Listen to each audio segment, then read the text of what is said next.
Hello everyone, sorry for the late wishes. అందరికీ శ్రీరామనవమి శుభాకాంక్షలు.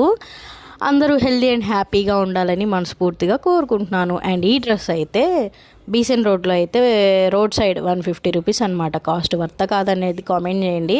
And as usual Sri Rama Navami రోజు రాముల వారికి ఎంతో ఇష్టమైన వడపప్పు అండ్ పానకం అండ్ అట్లాగే సలివిడి అయితే నైవేద్యం కింద అయితే చేశాను.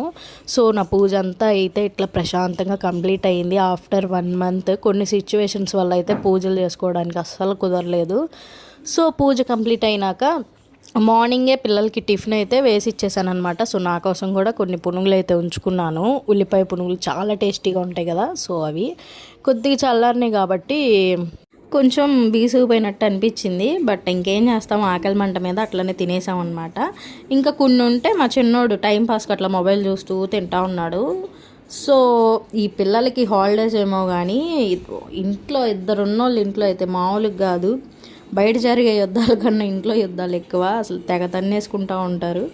సో అది ఇంకా టిఫిన్ కంప్లీట్ అయితే మళ్ళీ ఆఫ్టర్నూన్ లంచ్ కోసం ఆలోచించాలి కదా. సో ఇంక నేను ఎక్కువ కంగారు అయిపోయి బేజారు అవ్వకుండా జస్ట్ పెసరపప్పు తాలింపు అండ్ అట్లాగే దానిలోకి నంచుకోవడానికి అని చెప్పేసి ఆలూ ఫ్రై అయితే సైడ్ కాంబినేషన్గా చేశానమాట. ఇంకా అండ్ వైట్ రైస్ అనమాట. లంచ్ అయితే మాది ఇట్లా సింపుల్గా అయిపోయింది. అండ్ మా శ్రీరామనవమి డే అయితే ఇట్లా గడిచింది. ఈ వీడియో నచ్చితే లైక్ చేయండి, షేర్ చేయండి, సబ్స్క్రైబ్ చేయండి. బాయ్.